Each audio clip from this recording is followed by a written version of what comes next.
Le site du volcan d'Alol en Éthiopie, c'est un endroit qui est absolument incroyable, qui donne l'impression d'être sur une autre planète, puisque donc on y voit des couleurs irréelles. C'est vert, jaune, rouge, et donc cette vision surréaliste est due à un phénomène géologique que Charles va pouvoir nous expliquer. Effectivement, c'est souvent les matériaux dissous dans l'eau qui leur donnent de la couleur. Par exemple, la silice va donner du bleu, un bleu turquoise. Le soufre va donner des couleurs plutôt dans les jaunes ou dans les oranges. Et puis également, il peut y avoir une activité microbienne dans les sources chaudes. Et les microbes aussi peuvent donner de la couleur.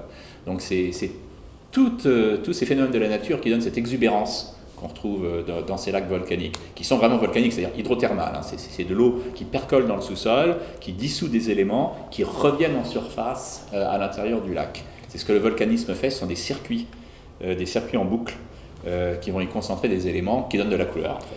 Et donc c'est un des sites visuellement les plus spectaculaires qui soit, mais il reste assez méconnu, puisque jusqu'à il y a quelques années, le lieu était interdit de par sa dangerosité, puis il faut y aller, il faut y accéder. Je ne sais pas si toi-même tu es... Non, je ne suis pas encore allé dans le Grand Rift, dans cette partie du Grand Rift est-africain, pour bientôt j'espère, parce que justement c'est découvrir ces sites-là donne envie d'aller les voir si on ne les a pas encore vus. Et donc c'est typiquement le genre de lieu qu'on voulait mettre dans ce livre, des lieux incroyables mais dont on ne parle pas. Et donc voilà, c'est assez représentatif. Il y aura aussi dans cet ouvrage des lieux connus du grand public, comme l'Etna par exemple, mais on va les aborder sous l'angle de phénomènes pas forcément connus, comme les ronds de fumée au-dessus de l'Etna. Si tu peux nous en parler. Oui, ça c'est quelque chose d'assez extraordinaire. C'est l'un des seuls volcans qui fait ça. L'Etna fume la pipe, fait des ronds de fumée qui sortent du cratère et qui montent vraiment comme un anneau de fumée, comme s'il y avait un cyclope qui fumait au fond du cratère.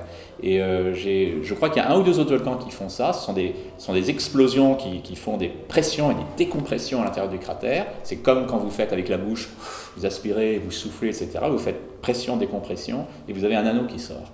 Et il monte dans le ciel comme une soucoupe volante, et c'est coup après coup. Là, il peut fumer la pipe comme ça pendant une heure, et vous avez rond de fumée après rond de fumée, tous les 5 minutes, un autre rond de fumée qui monte. Et ça, il faut être à l'Etna pour le voir, au bon endroit, au bon moment. Et donc c'est un des seuls volcans au monde qui fait ça. Il faut vraiment avoir la bonne structure au niveau du goulot d'étranglement qu'est le cratère, et puis le bon rythme de pulsation de gaz dedans. On peut parler du relief d'Anxia en Chine.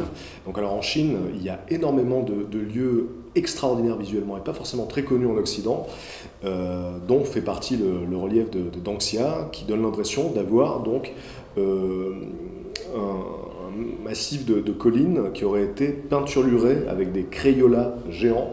Donc c'est multicolore pour le coup vraiment, et donc là aussi c'est des roches sédimentaires, donc des couches qui se superposent de couleurs différentes, et le résultat semble avoir été peint par l'homme, quoi. Et donc voilà typiquement le genre de lieu dont je suis surpris qu'on ne parle pas davantage en tant que merveille du monde. Donc voilà, on pourra rattraper cette injustice dans le livre. Et en plus, c'est difficile à expliquer. Il faudra que je le regarde de plus près, parce que comment chaque colline, chaque mamelon a une couleur différente de l'autre, ça tient sans doute à la dernière strate sédimentaire qui s'est érodée pour donner le mamelon, puisque ça a été un millefeuille de couches avec des teneurs en métaux différents donnant les couleurs, des oxydes de cuivre ou des oxydes de fer, et peut-être que c'est ça. Mais je vais devoir vraiment me pencher là-dessus, parce que c'est étonnant, c'est difficile à expliquer. Et oui, il y a aussi des mystères, donc c'est ça qui est intéressant. C'est pas que beau, c'est aussi étrange et énigmatique parfois. Voilà, ça interpelle.